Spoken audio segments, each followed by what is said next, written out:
Kumusta, Aries? Kumusta ka? Maligayang pagdating sa channel at sa iyong pagbasa. Aries, ikokonekta natin ang iyong enerhiya para sa mga araw na ito. Ito ay mga pangkalahatang pagbasa, kaya dapat mong kunin ang mga bagay na tumutugma sa iyo at sumangguni rin sa iyong lunar sign at ascendant dahil kukumpletuhin ito ang iyong pangunahing pagbasa. Sisimulan ko ang pagbasang ito sa mensahe ng mga enerhiya. Ito ay isang makapangyarihang orakulo na nagdadala ng enerhiya ng isang mensahe sa pamamagitan ng kung ano ang maaring maging mga gabay, guro, ninuno. Depende sa kung paano mo ito ipinapamala sa iyong kasalukuyang sandali at ang mensahe ay nanggagaling sa paglalakbay. Ang bilang 2, alam mo na kapag pinag-uusapan ng paglalakbay sa espiritual na antas o sa antas ng tarot, hindi kinakailangan ito ay isang paglalakbay na geographical. Maari itong maging isang pagbabago, hindi ba? Maari itong maging kung ano ang nauunawaan bilang paglipat ng tirahan, isang usapin na iyong kinakaharap at nais mo, sa paanuman ay makagawa ng pagbabago sa sitwasyong iyon. Ngunit ito ay palaging positibong bagay, syempre, hindi ba? Ang barahan ng paglalakbay, ang barahang tumutukoy sa paggalaw, walang duda, hindi ba? Paggalaw, muling pagtira sa ibang lugar, o maging ang paglalakbay, o pag-alis mismo. Ang nakikita ko rito ay nagsisimula ka ng mapagtanto na ang direksyong pinipili mong tahakin ay ang tamang direksyon. Ito ay kung saan maaari kang lumalapit sa isang kahangahangang bagay. Ito ang direksyong nagpaparamdam sa iyo na ikaw ay naaakit. Nararamdaman ko rin na ito ay maaring magdala ng malalaking pagpapala dahil dinadala ka nito sa mga bagong lugar sa loob. Siyempre sa loob. Dahil ikaw ay nagbabago rin o lumilipat mula sa panloob na paglalakbay na yon, ngunit patungo rin sa labas. Sa katunayan, kung tutukuyin natin ang paglalakbay, maaring ito mismo ang buhay. Lahat, sa madaling salita, ay isang paglalakbay at ang barahang ito ay dumating upang sabihin iyon sa atin. Mayroon kang kapanapanabik at nagbibigay inspirasyong pakikipagsapalaran sa hinaharap. Kaya kailangang ihanda ang mga maleta, kailangang ihanda ang intensyong iyon dahil ang saloobin mo hinggil sa pagsisimula ng paglalakbay na ito ay isang saloobin ng katuparan. Nang walang problema, determinado akong gawin ito, malinaw sa akin ang aking mga motibasyon, at isinasaalang-alang ko kung paano ko ito isasagawa, kung ano ang lohistikang gagamitin ko sa paglalakbay na ito. Kaya naman, umaakit ka ng maraming kawili-wiling bagay at gumagawa ka ng maraming pagbabagong maaaring magpabago sa iyong nakagawian, maging ang iyong tadhana. Oo, higit sa lahat, maaring ipinapahiwatig nito ng direkta ang tungkol sa paglipat ng tirahan o nagpapahiwatig din na nagtatapos na ang isang pagkaantala. Ang isang usapin, posibleng ang isang bagay na humarang sa iyong daraanan at hindi ka hinahayaang umusad ay mawala na rin sa landas at doon ka muling magpo-focus sa enerhiyang iyon. Kaya nakikita ko na ikaw ay may mataas na enerhiya upang muling ilagay ang iyong sarili sa iyong kasalukuyang sitwasyon o sa isang bagong sitwasyong inaakit mo sa kung ano ang nangyayari, hindi ba? Tingnan natin ngayon kung ano ang sinasabi ng mga anghel. Ang kalahatang pagbasa ito, maaring gusto mong talakayin ang iyong partikular na kaso at maaari kang magkaroon ng personal na konsultasyon sa akin. Ginagawa mo ito sa pamamagitan ng website. Doon mo i-schedule ang iyong konsultasyon at mayroon ka rin nakapin na komento sa iyong sign. Dinudulot ka niyan ng diretso sa pahina. Sinasabi nito sa akin na sa paglalakbay na ito, napapansin mo rin ang mga pagbabago sa antas ng ugnayan dahil ang 12 ay isang card na nagsasabi sa atin hindi lang tungkol sa mga pagpipilian, kundi pati sa kasama. Ito na maaring magmula sa pagbabago ng mga saloobin ng ibang tao o maaring magmula sa pagbabago ng iyong sariling saloobin sa ibang tao, sa isang tao, hindi ba? Mayroong parang pagbabalanse ng isang partikular na usapin o kalinawan o nararamdaman ko rin na ito ang tulay na nag-uugnay sa'yo sa isang taong mahalaga, hindi ba? Parang nasa daan ka upang makatagpo ang isang taong mahalaga. Ayon, siyempre, sa bahagi ng buhay na sumasabay sa iyo sa paglalakbay na ito. At bukod pa rito, ang iyong pananaw ay medyo malinaw hinggil sa lahat ng ito. Kaya Ikaw ay ginagabayan ng mabuti, hindi ba? Ginagabayan ng mabuti upang tahakin ang paglalakbay na ito. Anong ticket ang bibilhin o saan ka sasakay sa huli, di ba? Aba, ang barahan ng araw, buwan, at ermitanyo. Tatlong pangunahing arkana ang mga ito, at dito, ang barahan ng ermitanyo, ang pagkamulat. Alam mo ba? Isang bagay na hindi makita, ngunit nararamdaman. At ang intuisyong iyon kung minsan ay nagdudulot sa iyo ng kaunting takot, ay nagpapakita na ngayon, nagpapakita ng may kalinawan. Maaring ito ang inisyatibong kailangan mo, ang pagiging malikhain, o ang pagtulak na kailangan mo upang simulan ang paglalakbay na ito, hindi ba? Ang barahan ng The Hermit ay isang barahang nagsasabi sa atin. Matatagpuan mo sa sandaling ito ang pagkakataong mapabuti ang isang plano upang ihanda ang iyong sarili para dito, upang kunin ang pagkakataong ito, upang buksan ang pintuang ito. Ito ay isang paglalakbay na tuloy-tuloy. Hindi. Ito ay isang paglalakbay na patuloy na pasulong. Higit sa lahat dahil hinahayaan mo ring magabayan ka ng intuisyon, dapat mo itong kumpirmahin sa mga senyales. Dahil may ilang senyales na nagsasabi pa sa iyo na kung ang pagbabagong ito ay nagdudulot sa iyo ng anumang uri ng kakulangan sa ginhawa, na katulad ng takot, palalakasin ka nito. Hindi ka dapat matakot na simulan ang paglalakbay na ito o gawin ang pagbabagong ito dahil malapit nang ipakita sa iyo ang liwanag ng The Sun. At ang The Sun ay isang hangang baraha dahil hindi lamang nito ikinokonekta tayo sa posibilidad na maunawaan mo na ikaw mismo, ang umaakit ng kasaganaan mula sa ugali, sa karakter, sa pagkilos, kundi pati na rin ang iyong positibong pag-iisip. Kundi mayroon ding isang bagay na lubos na nagpapasigla sa iyo dahil tumatanggap ka ng pampasigla.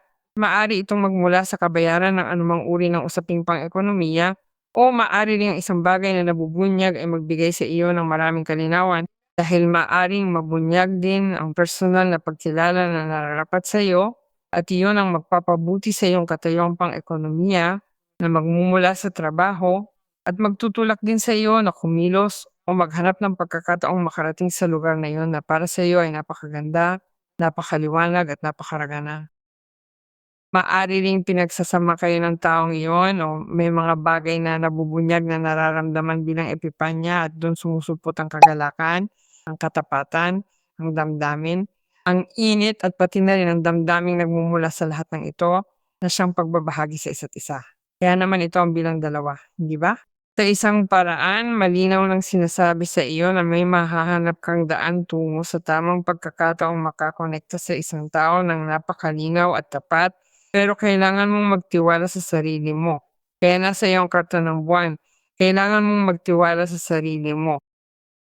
Magtiwala sa lakas mo at sa mabuti mong hangarin at inilalagay ka ng ermitanyo sa barahan ng pansariling pag-anlad sa wastong paggamit ng maaring maging karunungan mo.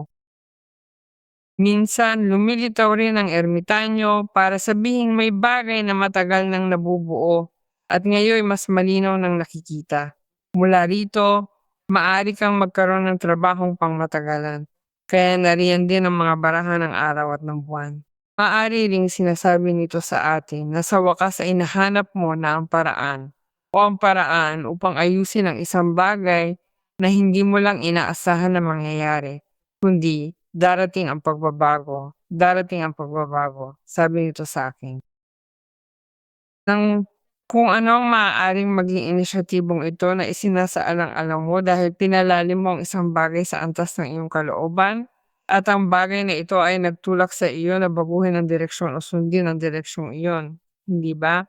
Parang ang isang bagay na ginawa mo dati ay patuloy na nagpoproyekto sa paraang matatag para sa hinaharap. At maari itong maging isang bagay na walang katapusan kung gagawin mo ito ng tama. Kung gagawin mo ito ng may pagtitiyaga at may kalinawang ibinibigay nila sa iyo sa ibang mga baraha at may panloob na gabay.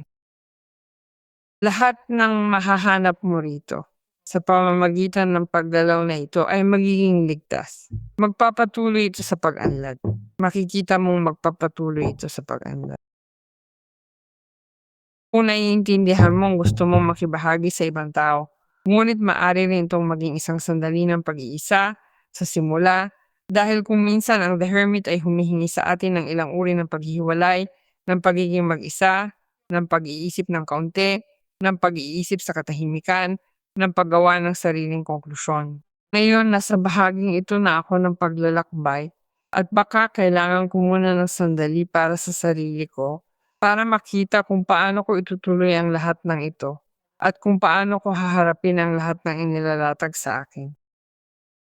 Kung may alok kang lumagpas pa ng kaunti sa usaping trabaho, kailangan mong isipin kung paano mo ayusin ang buhay mo mula ngayon, hindi ba? Maaring nakakatanggap ka ng payo mula sa isang taong para sa iyo ay napakahalaga na nanggaling pa sa nakaraan.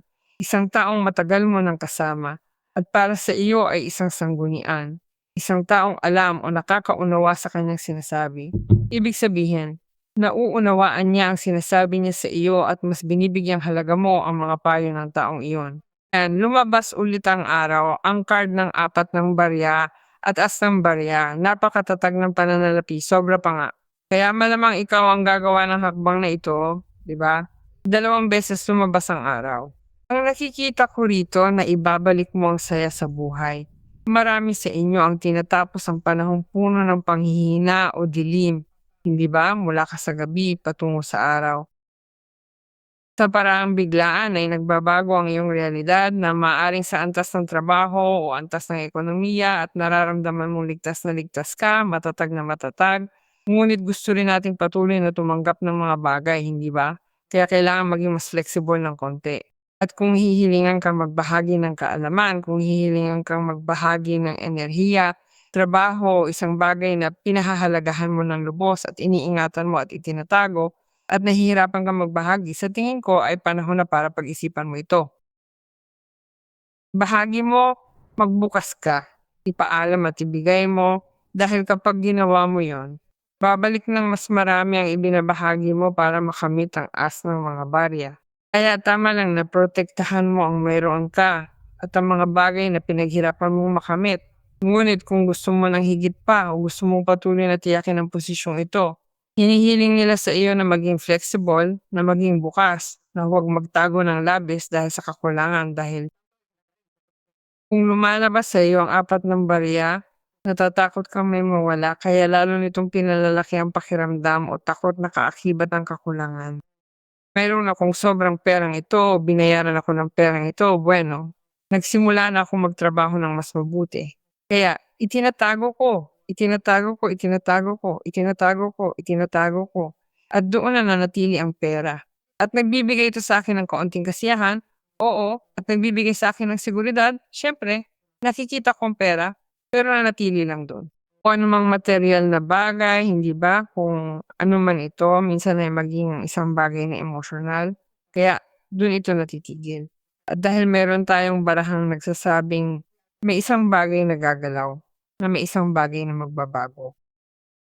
Maaari kang lumipat ng bahay o trabaho at palawakin ang iyong abot sa buong mundo. Ibahagi natin ito dahil patuloy pa itong lalago at dadami.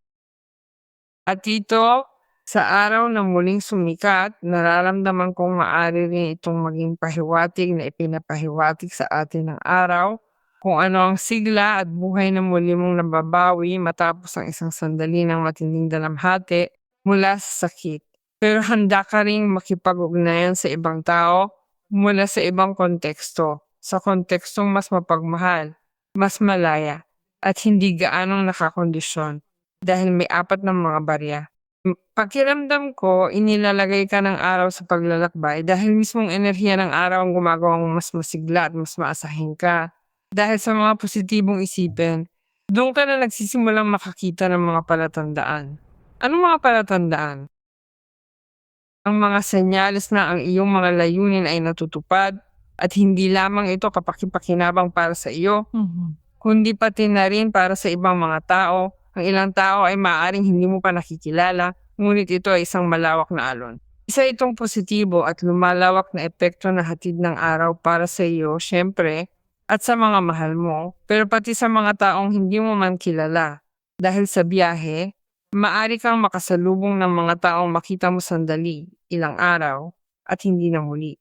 Masisilayan mo lang iyan saglit, at magiging napaka-interesante rin. Sinasagisag niya ng kalayaan at lakas na nakukuha matapos harapin ang dilim, kaya naroon ang buwan. Nalampasan mo na ang mga pagsubok, sugat at mga takot. Bumalik ang buwan. Ang ibig sabihin nito, iniiwan mo ang mga kondisyon at nasa punto ka ng pagkamahinog. Kaya nasa iyo ang ermitanyo upang makakita ka ng higit na lakas at mas mabuting pananaw. Bakit? Dahil nakakaugnay ka sa buhay na matagal mo nang ninanais. Kaya ano ang ginagawa mo? Nararamdaman ko na marami sa inyo ang gagawa ng gusto ninyong gawin. Kung ano man iyon, ang gawaing gusto ninyong gawin, magugustuhan din ninyong magkaroon ng higit na kaluwagang pang-ekonomiya. Gumastos, magbayad, managot, mamuhunan. Kung tayo ay nagsasalita tungkol sa isang koneksyon din, dito ay maaring lumitaw ang isang bagay na lubos na malinaw, lubos na matatag at permanente na maaring lumago sa kagandahan ng isang bagay na tapat. Dahil ang lahat ay nasa isang malinaw na kalagayan, ang iyong isip ay malinaw, nararamdaman mo ang kasaganaan. Ang tanging hindi mo alam ay kailangan mong maging kumbinsido na maaari kang magtiwala at magbukas. Makakakita ka ng kasaganaan sa ibang mga lugar, hindi lamang sa mga nakasanayan mong mahanap. Dahil darating ang mga mapagkukunan at pagkakataon para sa iyo na magpapabago sa iyong buhay, kaya kailangan kunin ang lahat ng ito at samantalahin.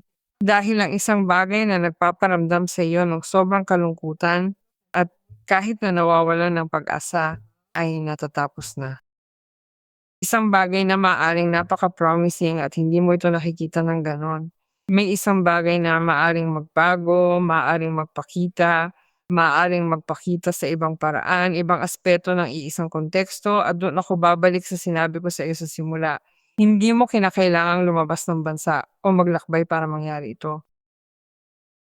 Dahil maging ang parehong sitwasyon ay maaaring makita sa ibang pananaw at makakatagpo ka ng isang bagay na maaaring magparamdam sa iyo ng pagkamangha o muling magpaganyak.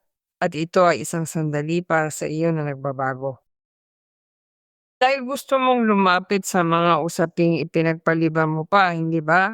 Pasisiglahin ka nito, halimbawa, hanggang sa bumalik sa pag-aral kung iyon ang kaso.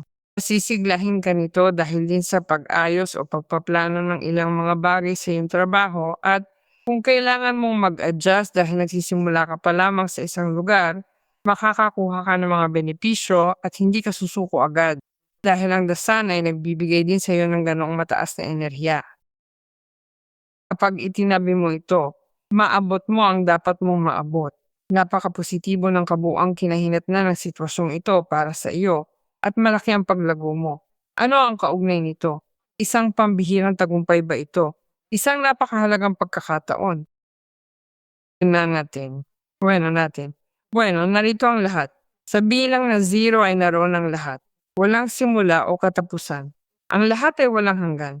Oras na upang paunlarin ang iyong espiritual na panig dahil ikaw ay nagkakaroon ng bagong saloobin, isang bagong pananaw at isang pag-unawa sa mga bagay, kapwa espiritual at makalupa rin. Sa madaling salita, isang matalinong pananaw dahil syempre naroon ang dasan ng dalawang beses. Ang pinakamatalino, pinakamalinaw, pinakadalisay na pananaw na maaari mong magkaroon patungkol sa isang tao, patungkol sa isang usapin. Personal na malapit patungkol sa isang pamumuhunan ng pera, patungkol sa isang trabaho, patungkol sa isang gawain, patungkol sa mga pag-aaral, sa kung ano ang tunay na nagpapamalas sa iyo na ang iyong landas ay tama, dahil sa madaling salita, ginagawa mo rin iyon. Kaya magtitiwala tayo sa pagdedeklara na ang lahat ng ito ay darating para sa iyo.